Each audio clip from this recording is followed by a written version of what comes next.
What's up, guys? We are back with a full slate of MLB action here on Saturday, August 24th. Friday, guys, did not go the way we were looking. They just had our number yesterday. We ended up going 1-4 on the day. We had the over in that Colorado Rockies New York Yankees game. That was a 3-0 shutout for the Yankees, so kind of tough to see that one coming. We also had the Astros minus 116. That was an 8th inning collapse there for Houston. They gave up 5 runs in that 8th inning to lose the game 7-5. So pretty disappointing start to the day. We followed that up with a tough loss on Cleveland minus 134. That was a 5-3 loss. Bybee really didn't have his best stuff out there for some reason, so a tough one there. We followed that up with our only win of the day with the Royals minus 130. That was a solid win there with Waka looking great, and the Kansas City bullpen kind of holding it down there, so we'll take that win for sure, but finish things off with a real bad beat, it feels like, guys. We had the Mets, San Diego Padres over 7.5. It was a 7-0 game, despite there being 18 total hits and 16 hits for the Padres in that one. Musgrove had the best start of his season by far to limit the Mets. So yeah, pretty annoying stuff there. Let's see if we can bounce back and find some value on this full Saturday slate. Take a second, guys, and hit that like button. It's a big thank you for all the content, and it only takes 1 second. If you like these videos, go ahead and join our community by subscribing so you don't miss out on our daily content. Our videos are sponsored by StumpTheSpread.com. Click the link in the description and go over there and join our free email list, and check out our top confidence plays on all the major sports. Comment below with any bets you're looking at today, and we will give you our best advice on all of them. We are committed to responding to every single comment every day, so let us know anything you want to say about my picks, these videos, or anything you see here. As always, our favorite picks will be in the pinned comment down below. Now let's get into our first game of the day. We've got the Colorado Rockies going on the road to take on the New York Yankees. The Rockies come into this game fresh off of getting shut out in their last one, losing 3-0 in game 1 there at Yankee Stadium. At 47-82 on the year, not headed anywhere important. They're giving the ball in this one to Bradley Blaylock, I believe it said. He's sporting a 2.92 ERA. This is only going to be his 4th major league appearance of the season. He was acquired from Milwaukee, so going over to Colorado there. In his 2 outings, he's looked pretty decent, to be honest. I mean, not an amazing start at Arizona, but a good start at home against San Diego, so we'll see what this 23-year-old can do out there. Obviously expecting some inconsistencies from him, so a little bit tough to know what to expect from him in this game, but we know what to expect from that Rockies bullpen, guys. The worst bullpen in Major League Baseball. Absolutely terrible there. In terms of their offense, obviously not having a great time, getting shut out in their last game. They scored 0, 3, and 1 runs respectively over their last 3 games, so that's not ideal. They're 18th in the majors in runs scored, 23rd in the majors in on-base percentage. Like, most of the good offensive numbers that they put up can at least be partially attributed to getting to play half their games at Coors Field. So yeah, not super high on Colorado right now. They're taking on the Yankees, who come into this game winners of their last 3 in a row. We saw Judge hit his 49th home run. The dude's absolutely just going bonkers this season once again. 76-53 on the year, the Yankees are, and they are hitting the ball to Will Warren in this game, who's 0-1 on the season with an 8.59 ERA.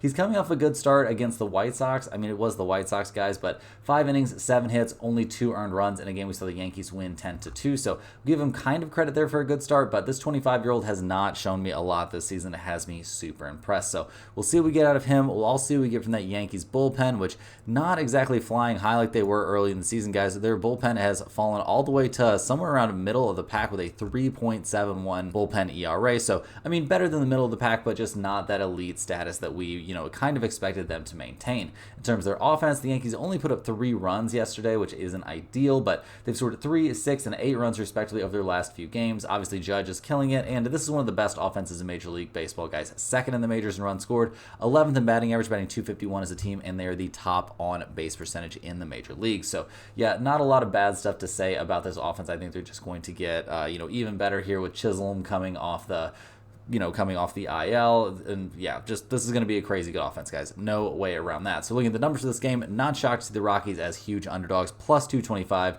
The Yankees are minus 260, and we've got an over-under of 9 in this game. The Rockies are 18-49 on the road. The Yankees are 35-28 at home. We've got both teams showing significant trends towards the over in this spot, and even with an over-under of 9, guys, I could definitely wrap my head around taking over 9. I do think this might be a little bit of a sketchy spot to take the Yankees minus 1.5, since their pitching situation is obviously very, very weird. Generally speaking, in this one, guys, I'm leaning towards over 9, but is this going in the pinned comment? Again, I do not think so. Next up, we're looking at the Los Angeles Angels going on the road to take on the Toronto Blue Jays. The Angels come to this game fresh off of another loss, guys. They've now dropped 3 in a row in the first 2 games in the series, losing 5-4 at Toronto in that one. So yeah, not ideal, kind of losing it there in the 9th inning. Tough stuff from the Angels, who are 54 and 75 on the year. Handing the ball in this one to Carson Fulmer, who, yeah, a 4.24 ERA. He's going to be making another start here. He looked okay, I guess, in his last start, but only 4 innings of work against the Royals and gave up 2 earned runs, 3 runs overall in that one. Not a lot of positives. We've seen the Angels lose in 4 out of his last 5 starts, and not somebody you can really trust to go deep into the game. So not a pitching situation that I'm in love with here for the Angels in terms of their starter or in terms of their bullpen, which is clearly in the bottom half of the majors right now, sporting a 4.07 bullpen ERA. The offense also not really firing on all cylinders for the Angels right now, guys. They've scored 4, 3, 0, 9, 3, and 1 runs respectively over their last several games. Yeah, not a lot of great things to say about this Angels offense, guys. I mean, 26th in the majors in runs scored, 25th in slugging percentage. This Los Angeles team not headed anywhere positive this season, and they're taking on another team that's not really headed anywhere positive this season in the Toronto Blue Jays, who are 61 and 68 on the season.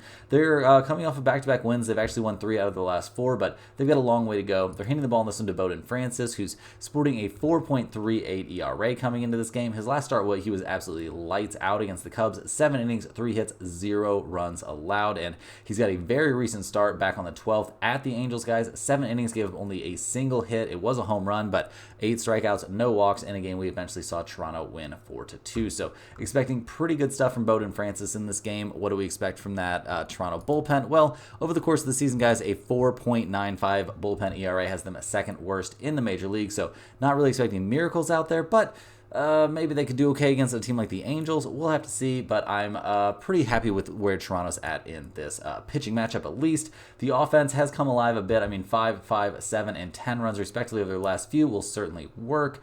But yeah, this team isn't an offensive powerhouse. They are not, they're not in the bottom third in the majors, but they're not in the top half either. I mean, 19th in runs scored, 18th, batting 240 as a team. Like, they need Vladimir Guerrero Jr. to do the heavy lifting, and he is somebody that's capable of doing that, a good amount of the time. So looking at the numbers for this game, we've got the Angels at plus 142. We've got the Blue Jays at minus 160. We've got over-unders out there of 8.5 or 9. The Angels are 27 and 35 on the road. The Toronto Blue Jays are actually 32 and 33 at home, so not a horrible home record. Not any real trends to look at for the Angels here in their terms of their over-under when playing away from home, but Toronto is a big over team at home. They are 38, 26, and 1 to the over when playing at home, and with some 8.5s out there, guys, I could definitely wrap my head around taking over 8.5, but generally speaking, I think this is a good spot to take the Blue Jays to win this game, either minus 160, or if you wanted to take a minus 1.5, you can get them at plus 120, plus 124, somewhere in that range, and that seems very playable to me. I'm not sure if we'll get greedy on that one or not, but Toronto to win this game with Bowden Francis on the mound definitely has a shot to end up in the pinned comment. Next on the docket, guys, we're looking at the Houston Astros going on the road to take on the Baltimore Orioles. The Astros come into this game fresh off of a very disappointing loss for us yesterday, guys, where they lost 7-5 thanks to a terrible 8th inning collapse. At 69 and 59 on the year, though, guys, they've got a 5-game cushion in the AL West. They're handing the ball to Framber Valdez in this game, who is 13 and 5 on the season with a 3.20 ERA. He's coming off a lights-out start against the Chicago White Sox. Yeah, guys, I know it's against the White Sox, but still a very good outing there. We also see that Houston is 5-0 over his last 5 starts, so that's all very, very positive news there. Gotta be a good feeling for them to see Valdez on the mound. He also has success against Baltimore back on the 23rd of June. 7 very good innings, giving up only a single earned run in a game we saw the Astros win 8-1 against the Orioles. So they'll definitely take that. I think they'll take where their bullpen is at, generally speaking, although that performance yesterday left a lot to be desired. A 3.53 bullpen ERA is excellent. In terms of their offense, scoring 5 runs yesterday, not a disaster. Wish they could have scored a few more, but what are you going to do? Yeah, I mean, they're 12th in the majors in runs scored, 3rd in the majors, batting 261 as a team. Like, this offense can definitely put up some runs, no doubt about that. So we'll see what they can do here against the Orioles, who come into this game fresh off that much-needed win. They are 75 and 55 in the year, a game and a half back of the Yankees in the AL East. They are handing the ball in this game to Albert Suarez, who is 6 and 4 on the year with a 3.18 ERA. His last start was against the Boston Red Sox, guys, and he did not give up an earned run in that game, despite giving up 7 hits. hits, didn't give up a run at all, and hasn't given up a run over any of his last 3 starts, spinning starts against Boston, Tampa Bay, and Toronto. So very, very good stuff from Suarez out there. Is he going to be able to keep it rolling here against a team like Houston? We'll just have to wait and see. The last time he faced Houston, though, he did not have a good time. That was back on the 23rd of June. It's 5 innings, 10 hits, 5 earned runs allowed, including a home run. So not great stuff there. Definitely worried about Suarez in this particular matchup, and he's a little bit due for some regression. This isn't a guy that I expect to be throwing 3 start stretches without giving up any runs. So overall, we're also very worried about that Baltimore bullpen, guys. They have been pretty terrible down the stretch here. A 4.15 ERA coming out of the pen is absolutely not great. And while the offense did come alive for 7 runs, I'm not ready to jump on the wagon immediately and say that this offense is just right off, that they're back right now. I don't think they are necessarily. And yeah, I mean, 3rd in the majors in runs scored, 8th in the majors in batting average, and still the top slugging percentage team in the majors. I totally get it. This is a scary offense, but I don't know how scared I am of them in this particular spot. So looking at the numbers for this game, we've got the Astros at -120, the Orioles at +110. We've got an over-under of 8.5 in this game.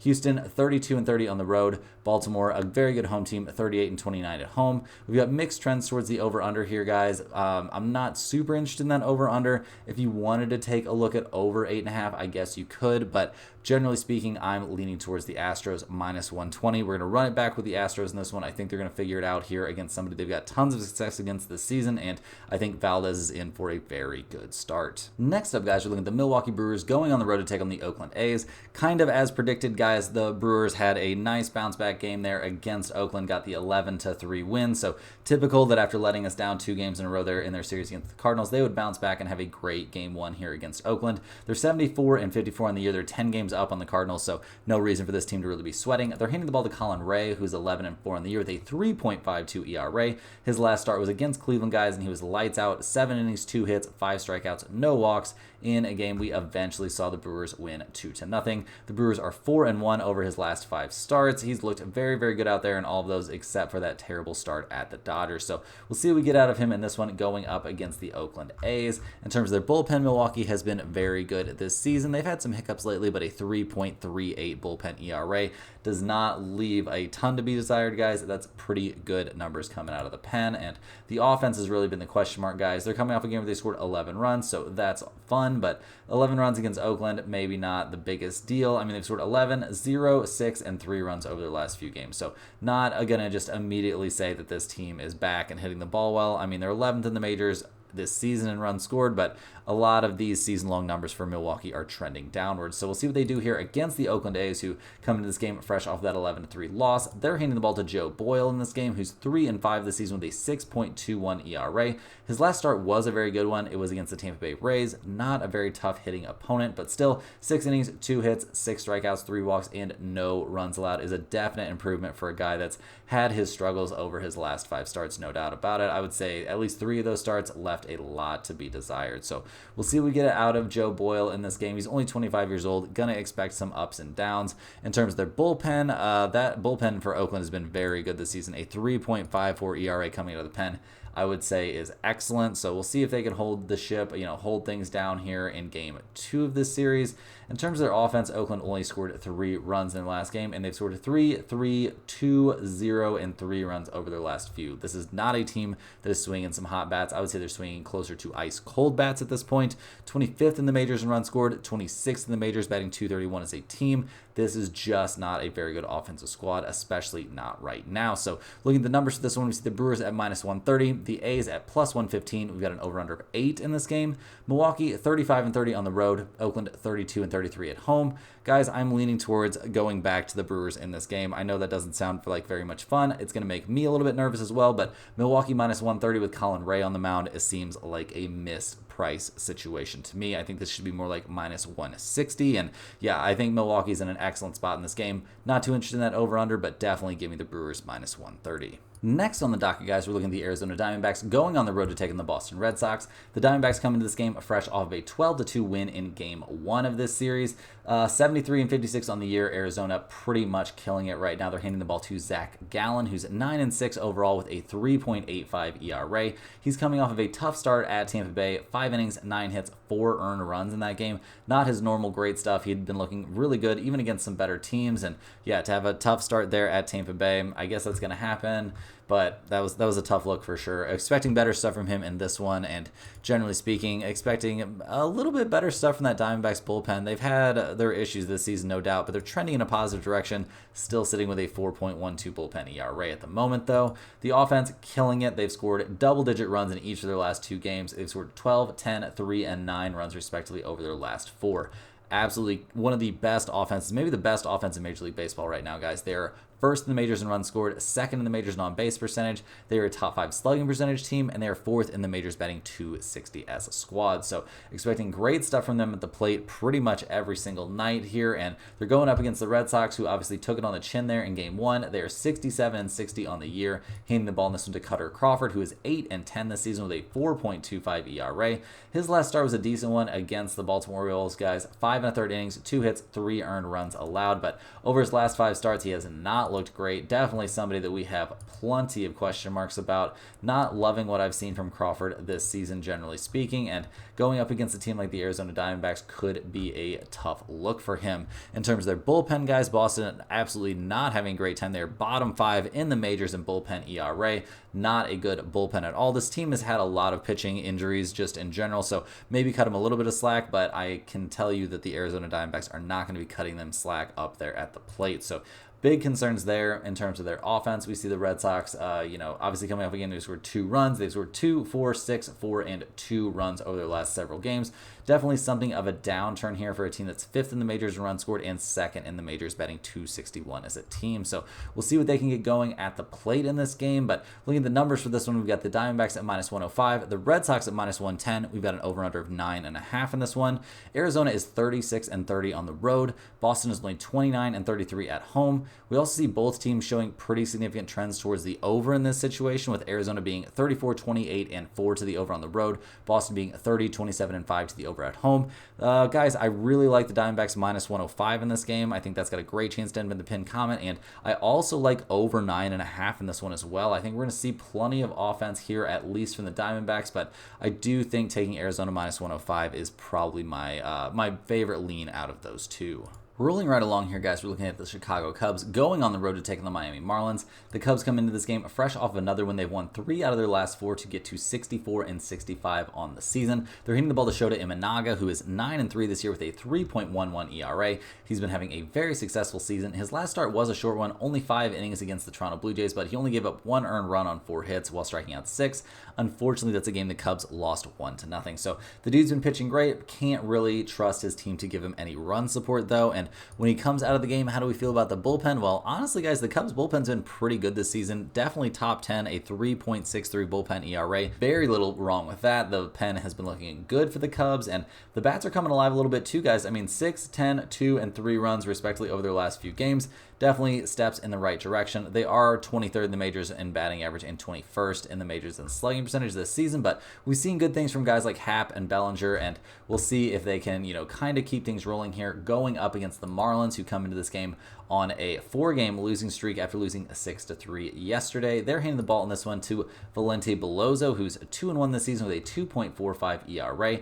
His last start was against the Mets. It was at the New York Mets, guys. 5 1/3 innings, 7 hits, only 2 earned runs allowed, and that's fresh off of an extended start at the Phillies where he went 7 innings, gave up 4 hits, and no runs. This dude's been looking great, at least over his last 4 starts, so getting to go up against a team like the Cubs, maybe he's in a position to have another good outing. We're liking what we're seeing from this young guy. Obviously, you can expect some inconsistency, but he has been throwing the ball well, and kind of so has that Miami bullpen this season. I mean, they're better than you would expect, but not elite. A 4.02 bullpen ERA that's trending in a not great direction.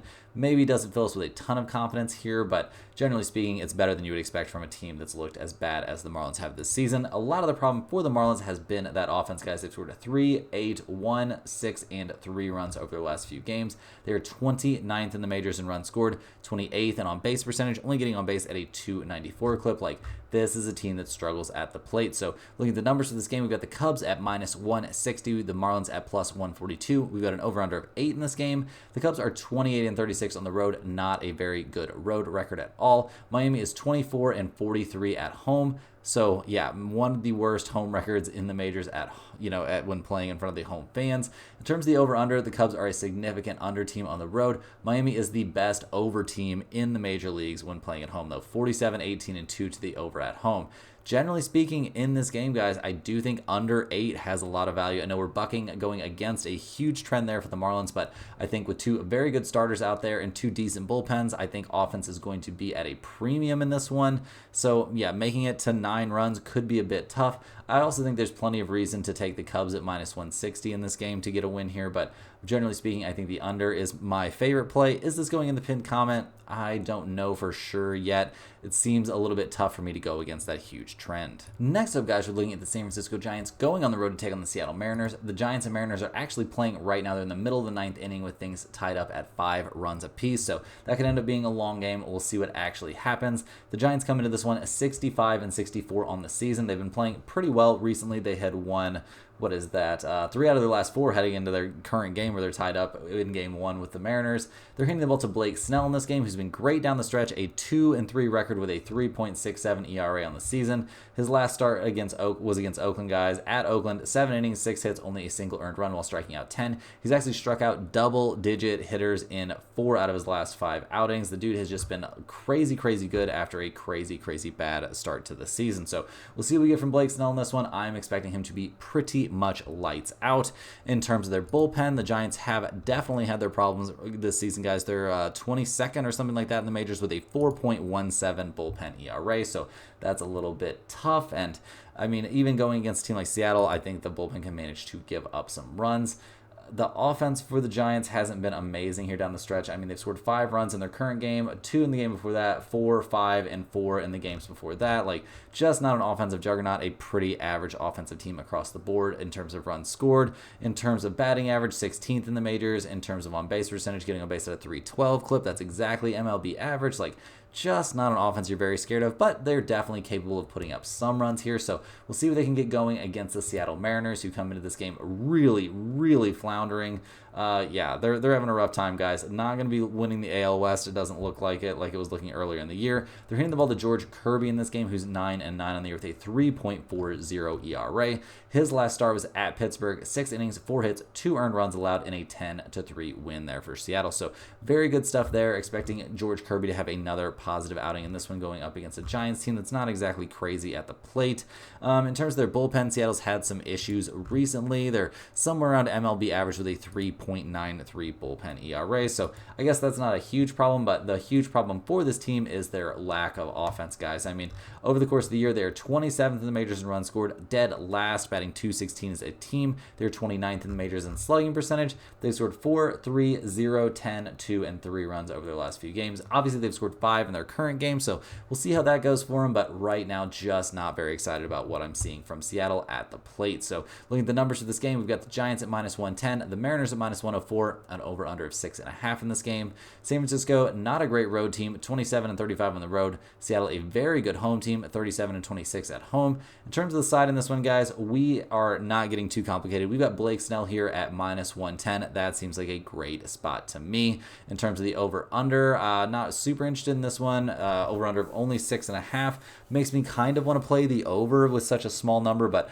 I'm staying away from that, guys, and I am siding with the Giants minus 110. Moving right along here, guys, we're looking at the Cincinnati Reds going on the road to take on the Pittsburgh Pirates. The Reds come into this game fresh off of a 6-5 loss there in game 2 of this series. They are 62 and 67 on the year, not heading anywhere positive quick. They're hitting the ball to Julian Aguilar. He comes into this game 0-0 with a 4.50 ERA. It's only his second appearance of the season. His second start. His first one was at Toronto, and he was pretty good out there. 4 innings, 4 hits, 2 earned runs. Not amazing, but decent. He's 23 years old, so we can definitely expect some ups and downs. We'll see what he can do here against the Pirates, and we'll also see what that Reds bullpen can do. They've been great over the course of the season with a 3.58 bullpen ERA, so expecting good stuff from them. Generally speaking, they've had some hiccups though lately, so we'll see what we actually get. In terms of the offense for the Reds, that's been their problem all season long, guys. 5, 0, 11, 3, 6, and 1 runs respectively over their last several games. Elly De La Cruz leading the way for this team, but just not a ton of great numbers for this squad overall. I mean, 14th in the majors in runs scored, that looks good, but 28th in the MLB in batting average, batting .230 as a team. They are 25th in the majors in on-base percentage, getting on base at a .303 clip. Like, this is just not an elite offensive team at all. They've had tons of problems at the plate this season, so we'll see what they can do here going up against the Pirates, who come into this game winners of 3 out of their last 4. They're 61 and 67 in the year, though, so a lot of work to do. They're going to have to find really consistent success down the stretch here if they want to do anything important. They're handing the ball in this game to Jake Woodford. He comes into this one 0-5 on the season with a 6.67 ERA. His last start was against the Seattle Mariners. He got absolutely shelled out there. His start before that against the Padres was very good, but he has had some rough bullpen appearances before that, and just somebody that I'm not super high on really coming into this game. So definitely a bit worried about him. We'll see what we get to, though. And in terms of their bullpen guys, the Pirates have been a huge problem. I mean, what are they, 24th in the majors or something like that, with a 4.21 bullpen ERA. Not a good bullpen at all, not a pen that you can expect to hold on to leads. And despite their recent success, guys, they're not really killing the ball. I mean, 6, 7, 0, and 4 runs over their last few. Not necessarily a crazy offensive outburst. I mean, they're 23rd in the majors in runs scored, 24th in the majors in batting average, batting .234 as a team. They're not a very good slugging percentage team, not a great on-base percentage team either, so not really expecting tons of action from them up there at the plate. So looking at the numbers for this game, we've got the Reds at -108, the Pirates at -105. We've got over-unders of 9 or 8.5 out there. The Reds are 31 and 33 on the road. Pittsburgh is 31 and 32 at home. We don't see any major trends here towards the over-under. Generally speaking, I do think under 9 might have some value in this game. In terms of the side, I am leaning towards the Reds a bit, although I don't have that much faith here in Julian Aguilar, so well, yeah, we'll just see what happens, but not one of my favorite games, but just some slight leans there on the Reds and maybe under 9. Moving right along here, guys, we're looking at the Detroit Tigers going on the road to take on the Chicago White Sox. The Tigers come into this game 63 and 66 on the year, fresh off a 5-2 win in Game 1 yesterday. They're handing the ball to their ace, Tariq Skubal, who is 14 and 4 on the season with a 2.49 ERA. He's got a legitimate case to be the best starter in Major League Baseball right now, and he's coming off a very good start against the Yankees. 6 innings, 3 hits, only a single earned run allowed. He's given up a grand total of 1 earned run in each of his last 2 games, and it honestly didn't even feel like he had his best stuff against the Yankees. He had 4 walks in that game, which is definitely an aberration for a guy as good with his control as Skubal. So expecting great stuff from him in this game. Not necessarily expecting great stuff from that Tigers bullpen, but a 4.04 bullpen ERA, not the end of the world, especially when you're going up against a very weak hitting opponent like the White Sox. In terms of their offense, the Tigers have been a bit better recently. Obviously, having Riley Green back definitely helps. 5, 2, 8, 1, and 3 runs over their last few games, though not exactly putting up just crazy numbers. They're 22nd in the majors in runs scored, 25th in the majors in batting average, batting .231 as a team. Like, this is just not a great offensive squad, but not terrible, guys. And they're going up against the White Sox in this game, who come into this one 31 and 98 on the year. Yeah, not having a good time. Not a great time to be a White Sox fan, guys. They're handing the ball to Kai Busch, who's 0-2 this season with a 3.68 ERA. He's going to be making his 4th start of the season. His last one was a very good one at the Astros, guys. 6 innings, 4 hits, only a single earned run allowed. And honestly, all of his outings have been pretty decent in pitching against Houston, the Yankees, and the Oakland A's, not pitching against the weakest hitting team. So we'll see what he can do here against a team like the Tigers, going up in a very, very crazy pitching matchup against somebody like Skubal. To be honest, I'm expecting pretty good stuff from this young 24-year-old in this game. So we'll see what we get from him. We'll also see what we get from that White Sox bullpen that's been bad this season. A 4.92 bullpen ERA is 3rd worst in the majors. So that's a pretty significant concern for me. And yeah, guys, the offense, the worst offense in Major League Baseball. Really no doubt about that. Dead last in runs scored, dead last in on-base percentage, dead last in slugging percentage. They scored 2, 6, 1, 3, 0, 1, and 5 runs over their last few games. So not a team that I'm expecting to score runs. Looking at the numbers for this game, we got the Tigers at -250, the White Sox at +225. We got an over/under of 7.5. Right off the bat here, guys, I think the under, it has some significant value with these 2 starters out there and these 2 offenses at the plate. In terms of the side, I do think I like the Tigers a good amount here. I would even take them -1.5 potentially, but I can't imagine being very enticed by a price tag of -140 to take a team like the Tigers at -1.5, even with Skubal on the mound. So probably staying away from the side in this one and just taking a little look there at the under. Rolling right along here, guys, we're looking at the Philadelphia Phillies going on the road to take on the Kansas City Royals. The Phillies come into this game fresh off of another loss. They've actually lost 4 out of their last 5 coming into this game. They're still 5 games up on Atlanta in the NL East, so they don't have to be really too worried about anything. They're hitting the ball to Ranger Suarez, who is 10-5 this season with a 2.87 ERA. He's coming off of a back issue that led him to taking a little jaunt there on the IL. We'll see how he looks in this game. He was having some struggles over, I would say, probably at least a 4, maybe 5 start sample size there. So we're a bit concerned about what we're going to get from Suarez in this game. He got off to an insanely hot start to the season, but then cooled off and is now dealing with that back problem. So yeah, back stuff can be tricky, especially for a starting pitcher. We'll just have to see how he looks out there in this one. In terms of their bullpen, the Phillies definitely have lots of reason to be concerned. A 4.10 ERA coming out of the pen, not something you really want trying to be a contending team. And the bats have been a problem recently as well, guys. 4, 2, 3, 1, and 4 runs over their last few games. Not what this offense is designed to be like, guys. They are 10th in the majors in runs scored, 6th in the majors in batting average, but those are numbers that have been heading down. Like this was looking like one of the best 1 or 2 offenses in the major leagues through the first probably 80 or so games of the season, and things have really cooled off for them. So definitely need to get back on track there at the plate, and they'll be seeing if they can do that against the Royals in this game, who have been playing great. I mean, coming into this one, they've actually won 7 out of their last 8 games to get to 72-56 on the year. Only a single game back of Cleveland there in the AL Central. They're hitting the ball in this game to Brady Singer, who's 9-8 this season with a 3.18 ERA. He's coming off an excellent start against the Cincinnati Reds. 6 innings, 5 hits, 0 earned runs allowed. A nice bounce back after a bad start at the Minnesota Twins. So we'll see what he looks like here at home against a team like the Phillies. Obviously not a cupcake matchup at all, but they're not swinging the hottest bats right now, not at all. So we'll see how Singer looks out there. We'll also see how that Kansas City Royals bullpen looks. Down there, a little bit even worse than the Phillies, a 4.29 ERA coming out of the pen. So definitely some room for concern there. In terms of their bats, the Royals are hitting the ball well right now. 7, 3, 5, 5, 8, and 13 runs over the last few games. Bobby Witt Jr. killing it. We just saw Salvador Perez hit another home run. This team is 7th in the majors in runs scored, 5th in the majors in batting average, batting .257 as a team. They are top 10 in slugging percentage as well. Like, this is a team that can hit the ball. So we'll see what they can do in this one. Looking at the numbers for this game, we got the Phillies at -115, the Royals at +102. We got an over-under of 9 in this game. The Phillies are a 500 team on the road. The Royals are a big time winning team at home, guys. 41-26 at home. Unfortunately, in this spot, guys, I just don't know what we're going to get from Suarez, so I'm a little bit scared to take either side. I'm definitely leaning towards the Royals at +102, given that the Phillies' bats have been very cold, and I think we'll see good stuff from Singer, but without knowing what to really expect from Suarez, it's very tough for me to, find a good spot in this game. We also don't see any trends towards the over-under, with an over-under of 9 in this one. I would tend to lean maybe a little bit towards the under, but mostly this is just a wait-and-see spot for me to just, figure out what's going on with Suarez. Moving right along here, guys, we're looking at the St. Louis Cardinals going on the road to take on the Minnesota Twins. The Cardinals come into this game fresh off of a solid 6-1 win there at Minnesota in Game 1 of this series. At 64-64 on the year, they've still got their work cut out for them, but they're trying to find their way back. They're hitting the ball to Sonny Gray in this game, who's 11-8 on the season with a 3.91 ERA.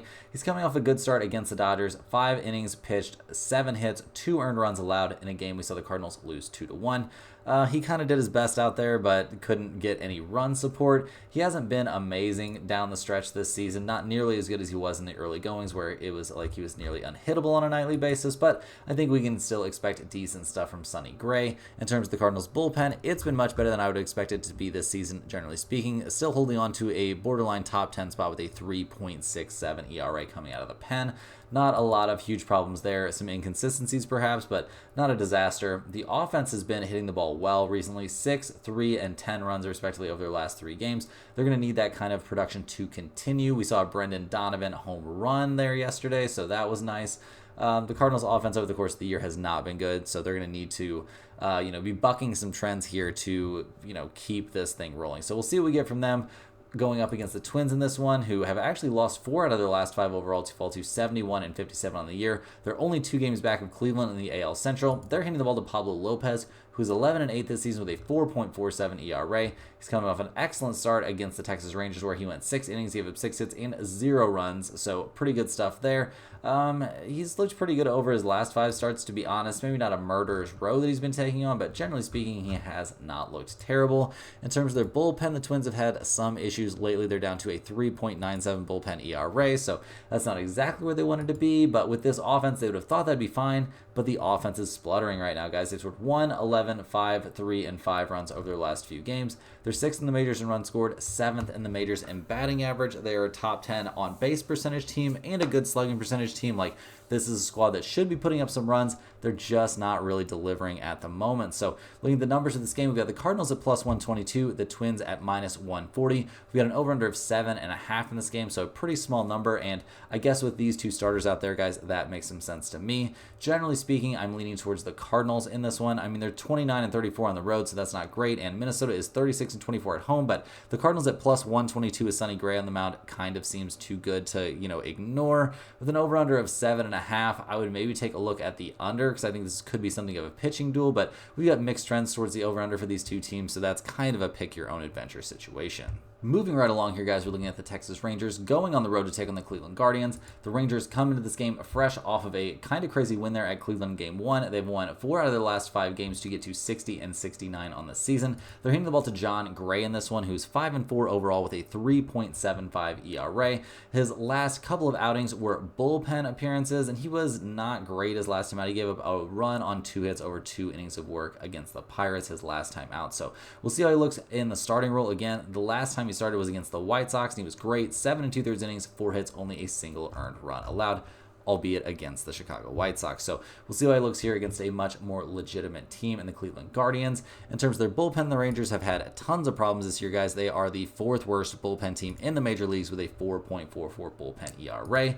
The offense, maybe not killing it lately, but kind of getting the job done. I mean, 5, 1, 0, 4, and 6 runs over the last few. Kind of par for the course for a team like the Rangers, who have not been great at the plate this season. I mean, Corey Seager's done some good things, but 21st in the majors in runs scored, 22nd in on-base percentage. Like, this is just not an elite hitting team. So we'll see what they can do here against the Guardians, who have to be a little bit stressed out, losing 6 out of their last 7. They've only got a 1-game cushion over Kansas City there in the AL Central. They're handing the ball in this game to Ben Lively, who's 10 and 8 this season with a 3.68 ERA.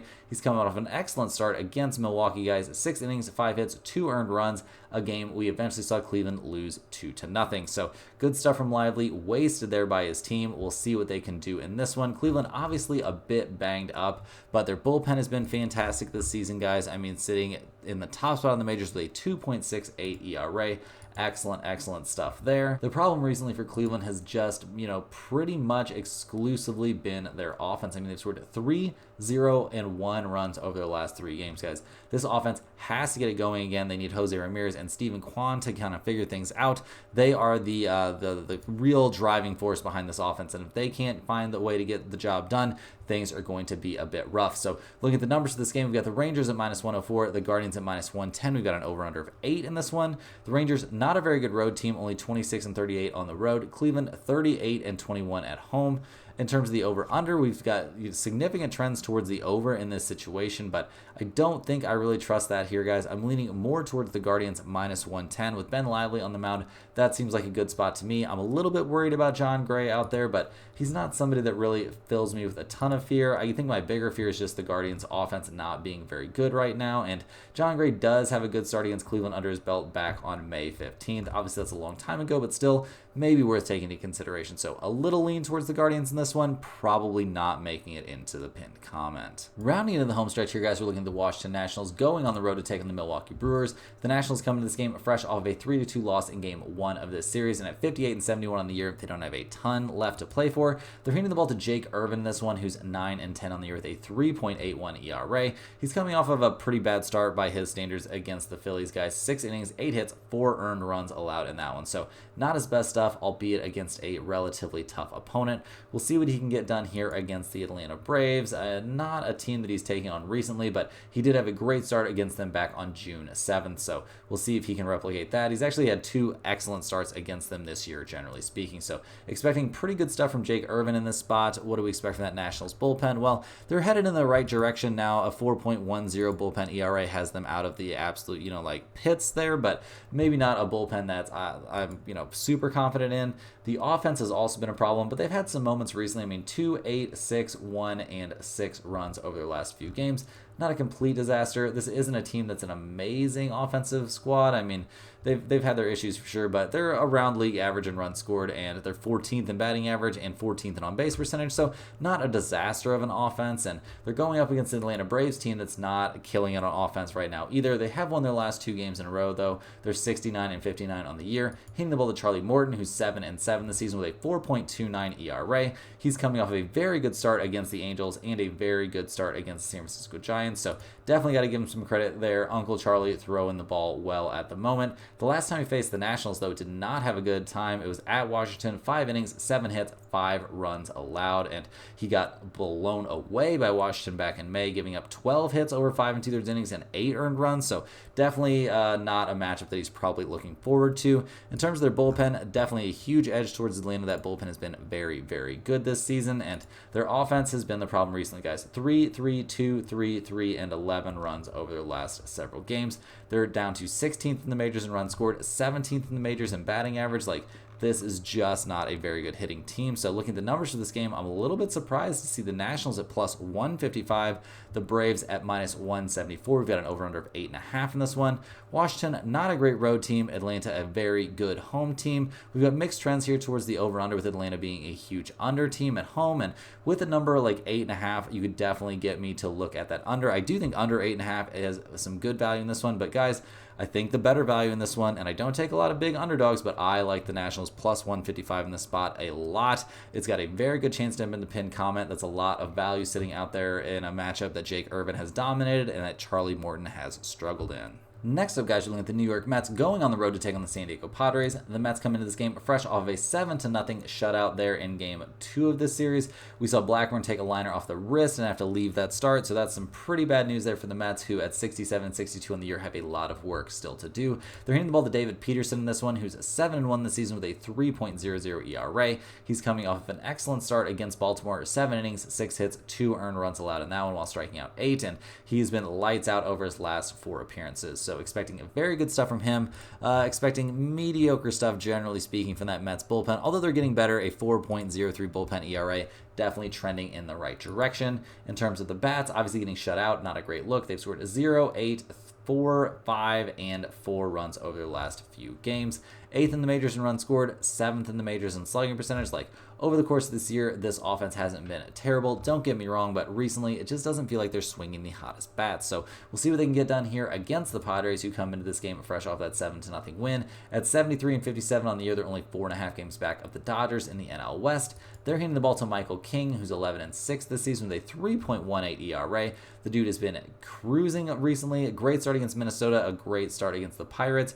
We've seen the Padres go 5-0 over his last 5 starts, so all very positive stuff there. Expecting good things from him. Maybe not expecting miracles from this Padres bullpen that's definitely had its issues this season. They've gotten better. They've definitely gotten better over the course of the year. They're even slightly above average, maybe with a 3.94 bullpen ERA, but just not a pen that I feel like I can trust. And while the offense has been cruising, kind of, they've had some hiccups lately. I mean, they're coming off a game they scored 7, but 7, 3, 4, 7, and 5 runs over their last few. I'm a little bit worried here. We're getting good news in terms of the health for the Padres. Tatis is definitely going to be playing next month. Darvish is coming back from the restricted list.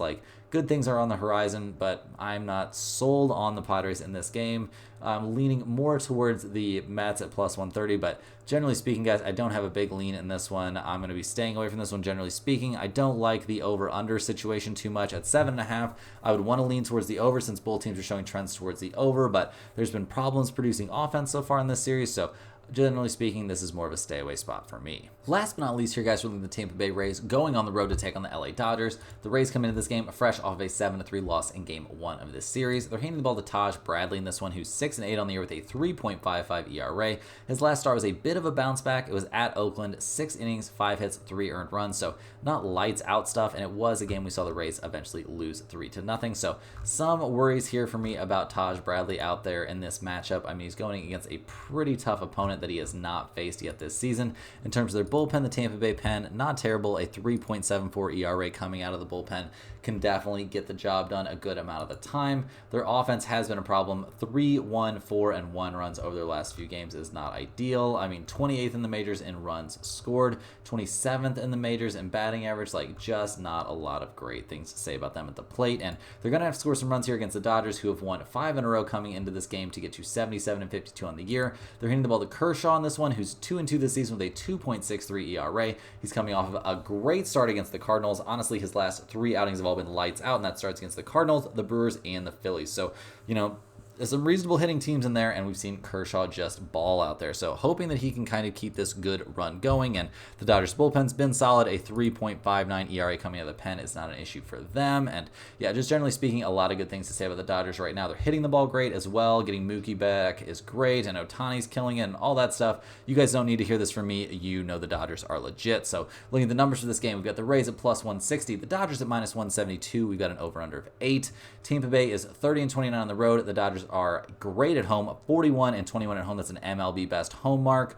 We've got mixed trends towards the over-under. Generally speaking, guys, I just think this is a spot to take the Dodgers minus 172. I'm not interested in taking a minus 1.5, but I do think they win this game, and I'm not really interested in that over-under. That's all the games we have for today, guys. Hit that like button for good luck on all of your bets, and subscribe to the channel if you're new. Let me know in the comments any questions you have on today's slate. Thanks for watching. You can click the link in the description. Check out stumpthespread.com, and we'll see you guys tomorrow for more sports betting action.